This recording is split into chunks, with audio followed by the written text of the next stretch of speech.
After we install Belarc, we get this little report thing that pops up. I went ahead and printed it as a PDF because I actually want to use some of the commenting tools here, the drawing markup, so that I can actually mark up my document. So I'm just make this screen a little bit wider so that I can see the whole thing.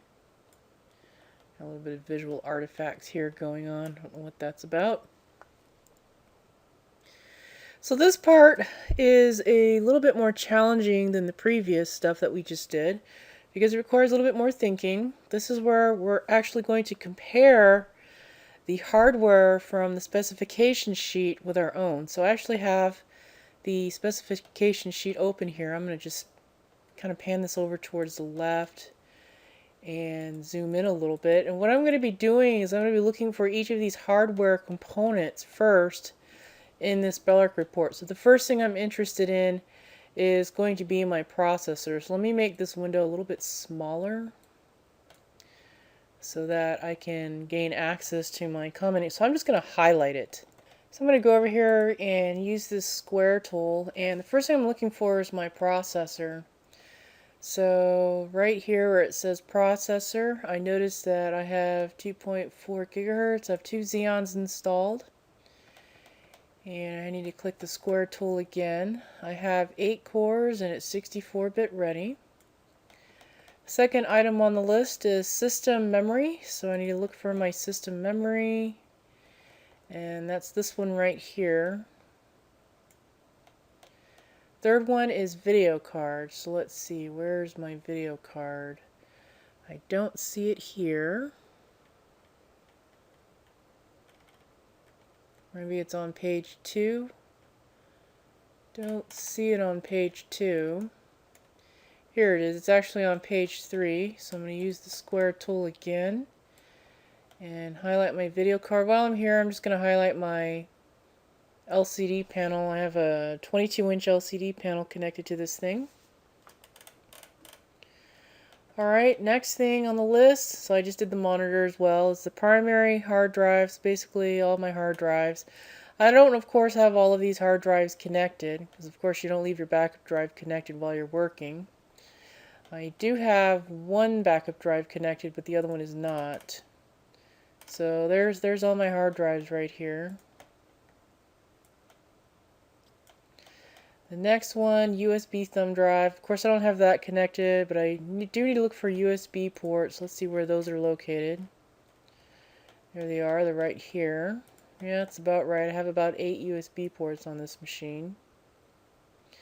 I noticed that 2 of them say enhanced, and the rest of them are just USB universal host. These are probably standard USB ports. These 2 here that say enhanced next to them usually indicates that these are USB 2, and these are probably the ones that are on the front of my machine. Alright, so I'm going to go ahead and scroll down through here. I need looks like a CD and DVD recordable drive. So let's see if I can find one of those in this list here. And there it is, DVD plus minus RW optical drive. That's what I'm looking for. By the way, this is my home computer. I don't really use this to do stuff like college-related work. I'm using it now to do college-related work. Ethernet interface. So there's the next one. Let's find that. Basically, there's no real rhyme and reason here. I'm just really scrolling through and just looking for things. Well, there's my sound. So while I have sound located, I'm going to go ahead and highlight that. Communications, there it is. I can highlight that. I do have a bunch of virtual machines on this computer, so that's what this is down here. You might have like a wireless thing, so you really have to pay attention and make sure that you actually have your Ethernet controller, and it does need to be a gigabit one. This one down here, of course, doesn't count. And this gives me more list of my hard drives, and looks like my network stuff down there, which is not really relevant for this document. Let's see, so Ethernet cable, of course, that's something that wouldn't pick up in the Belarc report. Mouse, keyboard, headsets, and webcam. I would say that these three are probably critical. This is an optional item. I don't have one. You don't really need one. Power strip, not a surge protector, not a power strip. So what that means is you want to make sure that your computer is going to be protected from power surges. I will tell you that I've had lots of hardware fail on me. The electricity in Seton Hall and Seton Core is not exactly what you would call very clean. So I've lost lots of hardware. I've lost an LCD panel, I've lost a keyboard, I've lost a touchpad, and I've also fried my video card somehow. I don't know how. I wasn't at the computer when it happened, so it was definitely a power surge of some sort. So definitely this is worth the investment. Warranty, this is where you want to make sure that you have enough coverage during the period of your education. This particular computer only has 1 year left in the warranty. It was a 5-year warranty. This computer is 4 years old, so we're looking at a 4-year-old computer here. Service, you want to make sure that when something breaks down that you're going to be able to have somebody to come out and fix it. Remember that the IT staff will not be able to touch your hardware. You'll need somebody to service your parts in the event that things fail, and computers do break down. So now that we've kind of gone through our PDF file here and located critical hardware components, we need to now go back to this purchasing a PC website that has all of the departmental hardware specifications.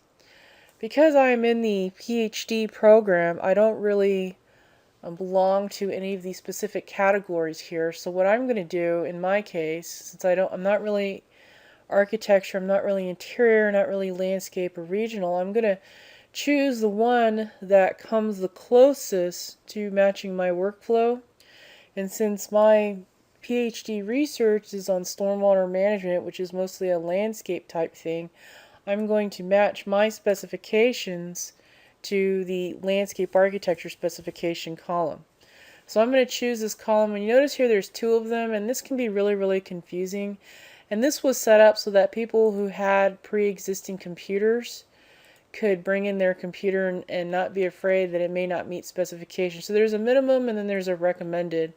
Obviously, if you're going to go out and buy a new computer, you want to follow the recommended line. If you're bringing a computer in and you're just trying to save some money, then you would look at the minimum column. So I'm just going to take a look at both of these, but mostly focus on the recommended. So I'm going to go over here. So this is a pre-existing computer, and I'm probably mostly going to be interested in what the minimum requirements are. Will this machine be able to meet my minimum requirements? So the first one, recall, was the processor. And we have here an Intel i7 or Xeon Quad 6 or 8 core. It doesn't really specify speed. And because there's so many cores in processors today, speed is just kind of irrelevant. Because you have all these cores, it's like being on a highway where the speed limit is 70 miles per hour. And if it's only, like 2 lanes or 2 cores, your traffic isn't going to be able to move as quickly as something that has like 16 lanes in it. And this is why speed is not really doesn't really matter that much today. It does kind of matter if you're trying to render something, because obviously a 3.2 is going to render much faster than a 2.4. So let's take a look at what we have in our Belarc report here. I have a 2.4 gigahertz Intel Xeon, and I have 2 of the processors installed, so each processor has 4 cores, because we see here that we have 8 cores total. And this machine is 64-bit ready. So we can see the 2.4 is below our recommended specifications, but it doesn't warrant an upgrade because all we really need is to have a multiple core machine. So I have obviously more than 4 cores, so the minimum is quad, so I have 8. So this machine is, as far as processor goes, is sufficient enough. The next one is memory. It says here 16 gigabytes of system RAM. In this particular computer, we have 52 gigabytes of memory installed, and it's just that way because of my workflow. So this definitely exceeds the minimum and recommended specifications in the landscape category. Alright, next one we have the video card. It says NVIDIA Quadro 4002 gigabytes of video memory. And the recommended says pretty much the same thing. So if we take a look at my video card, locate it here. Here we go in the display section. I have an NVIDIA Quadro FX 5800. So this definitely exceeds the minimum here. This is a 4 gigabyte video card. So this is something that I don't need to upgrade. Now this can be a little bit tricky, especially if you're bringing a computer from home. All you need to do is make sure that it's going to be able to run Autodesk applications. If you're using Rhino, it needs to work with Rhino, Grasshopper, Vue, 3ds Max. If you're someone who's using Maya, you probably want to make sure that your particular video card is going to work with Maya and be able to handle that kind of workload. Let's see, what else do we have here? So this is the screen size. I don't know of too many monitors today that come smaller than this. Pretty much everything that you buy today is going to exceed this size. The next one is primary hard drive. So hard drives are actually kind of important. So let's go over here. So that would be my C drive. And it says here 500 gigabytes or 512 gigabytes. And 7200 RPM. So the top values are indicating how big the hard drive is, and that is how much data can be stored on the hard drive. Where the second value here is indicating how many revolutions per minute. It means how fast is the hard drive.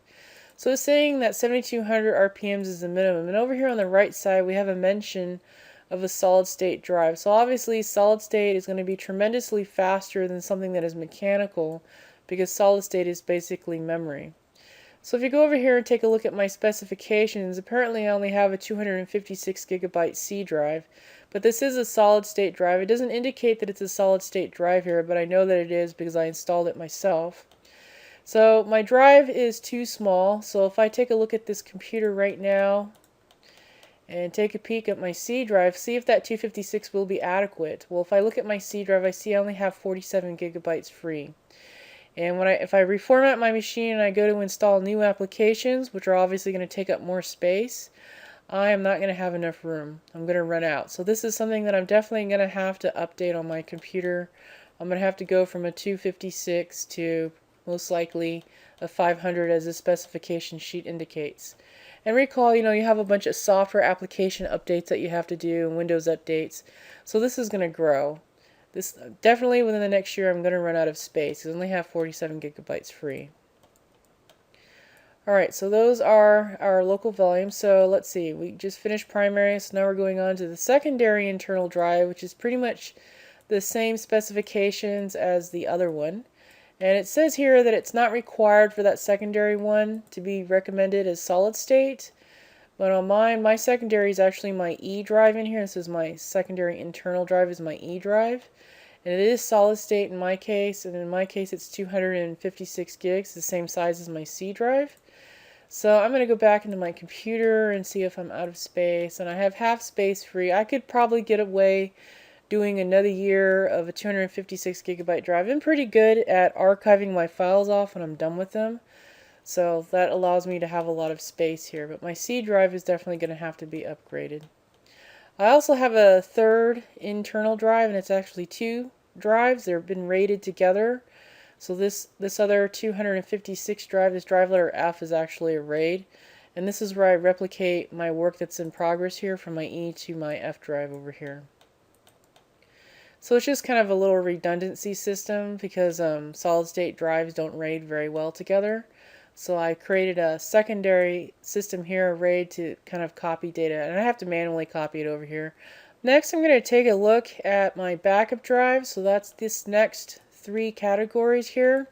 So these first two are basically used to replicate the data from this drive here. So this one is my secondary internal drive, and then these two are two external drives. So these are backup drives. And it's not really important for these to be really fast drives. They can be 7200 RPMs or lower. It will take you a long time to back up data if it is 5400 RPM, so I recommend 7200 RPMs or greater. In my case, I have a 2 terabyte drive, so that's this D drive letter right here. This is one of my backup drives that I have plugged in.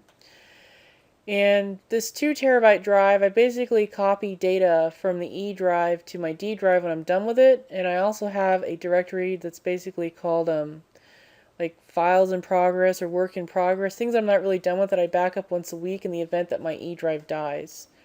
So that's what this D drive is about. In the specification sheet, it recommends 1 terabyte as minimum, or use cloud storage. And in the second one here in the recommended, it says 2 terabytes. So mine definitely meets this specification. You don't have to use an actual physical external hard drive.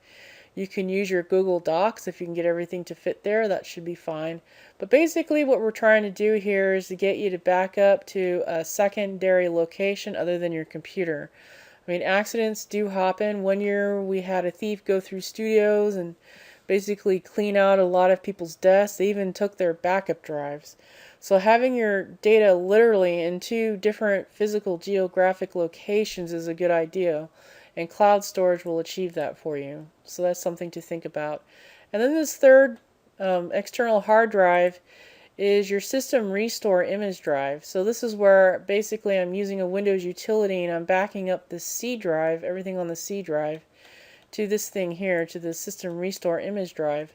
And what this will allow me to do, let's just say in the event that my C drive dies or it gets eaten by a virus and I have to reformat, I don't have to start completely over. I can just pick up from where I created that system restore image, which means technically I don't have to reinstall all of my Autodesk programs or my ArcGIS programs or that huge Adobe Master Collection suite.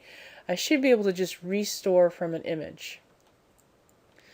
Next we have USB thumb drive. This is mostly used for being able to back up your data, when you're using it in the lab, or being able to just quickly move data from one machine to the other without having to use the network. So let's just say, for example, your machine's busy rendering, and at the same time you would really like to work on your PowerPoint presentation, and that way, when you're done with the PowerPoint, the render will be done at the same time. And all you have to do is just insert that image or video into your PowerPoint presentation and then you're done. So it allows you the ability to do multiple things at once because it allows you to pull data off in small bits and work on it maybe on a secondary computer. Also, if you are in landscape architecture and taking technical module courses, the 64 gigabyte thumb drive will be required because your professor will ask you at the end of the class period to back up the files that you worked on onto the 64 gigabyte thumb drive so that you can take it with you. The public lab are public computers, so your professor is going to ask you to do this so you don't lose your files on public computers. The next area that we have on this thing is something that says USB 2 or 3 or better for support of above drives, USB 3 rec and 2 min. So what exactly does rec and min mean? So rec means recommended and 2 means minimum. So what it's saying here, and I probably should have fixed this, you need USB 2 minimum and USB 3 is highly recommended. So if we take a look at our sheet here, what do we have for USB ports? It looks like I have 2 enhanced USB ports. When it says enhanced like this means that this is USB 2, and if it doesn't have the word enhanced in it, it means that it's USB 1.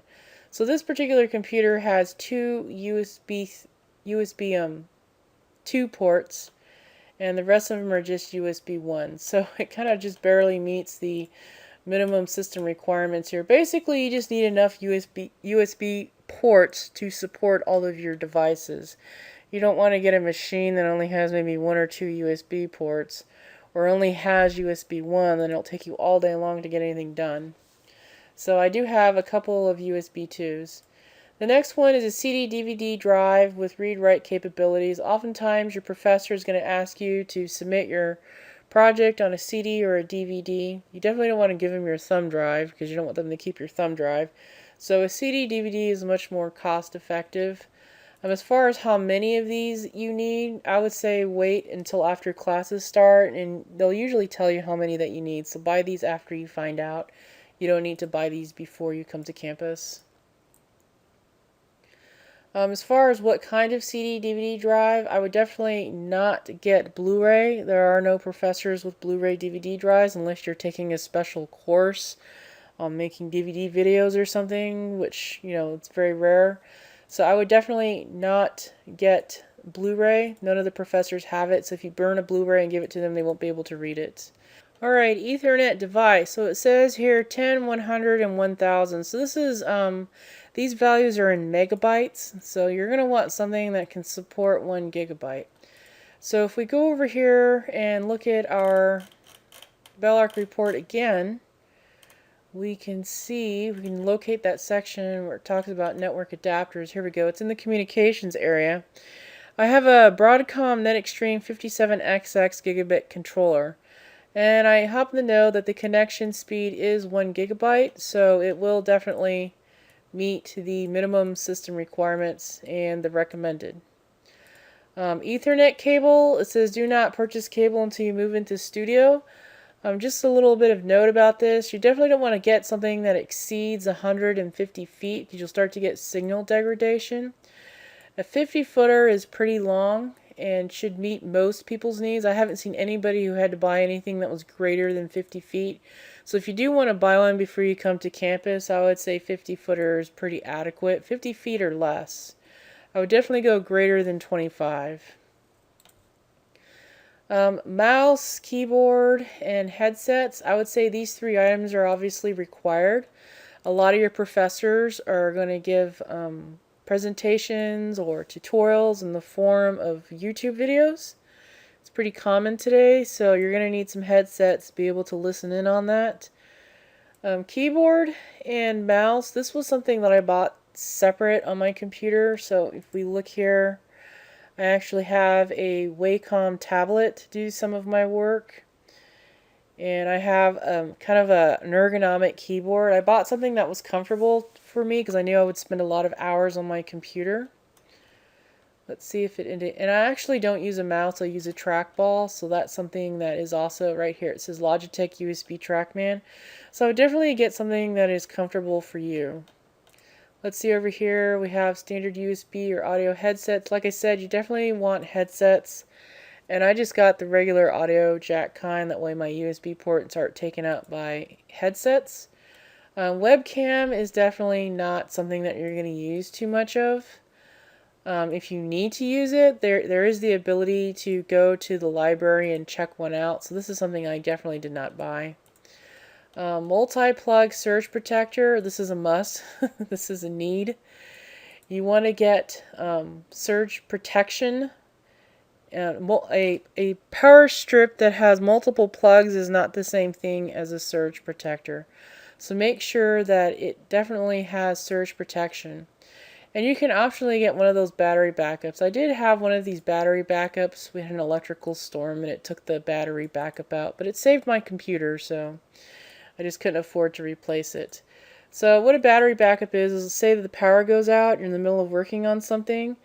Instead of losing your files, your computer will run on battery for a while, so it's kind of like a laptop. You can turn your tower into a laptop with these things. It won't run forever. It'll give you enough power for maybe 3 or 5 minutes, just enough time to be able to save and close out of your files. The next one is extended warranty for the duration of the student's academic use. Well, I've just kind of started my PhD career, and my computer is already 4 years old, so I only have 1 year left in my warranty here, so probably most likely next year I'm going to have to buy a new computer. So for you, I mean, if you're out of warranty, I mean, it's pretty much a risk that you'll be taking. If your computer dies, I mean, you'll be totally dependent upon using the lab computer. You're not totally screwed, you just don't have that ability to, get work done when you want to get it done. You're at the mercy of how busy the lab is. So this is something that, if you're going to bring a computer that doesn't have extended warranty or 24/7 support, that's something that you're definitely going to want to keep in mind. 24/7 vendor support and service plan. Recall that the IT staff can't touch your computer, so you're going to either have to service your computer yourself or hire somebody externally to come in and do this for you. I would say that this 24/7 thing is pretty critical. Having had gone through the landscape architecture program, I can tell you that you're going to have like 3 or 4 projects due a week. You just don't have time for that computer to be down if you're really, really dependent on that computer. I did have my computer go down once. Luckily, I have a Dell, so they were able to come out the next day and replace my LCD panel and video card, and I was up and running. In the meantime, I had to use the lab. The computer lab only has 30 workstations in it. It's shared between all three departments: architecture, interior, landscape, and regional, which means that you're pretty much, during the daytime, there's classes that are being taught in there, and sometimes the professor's nice and they will let you sit in the back row, but sometimes you don't get a nice professor that will let you sit in the back row and that you'll have to leave. So these are things to take under consideration. So as far as this computer goes, it looks like I'm probably good to go for another year, and I'm definitely going to have to upgrade my C drive to a much bigger hard drive, because this 256 is obviously not going to cut it, since I only have, according to my computer, I only have about 47.2 gigabytes free, so I'm going to run out of space this semester, or this academic year.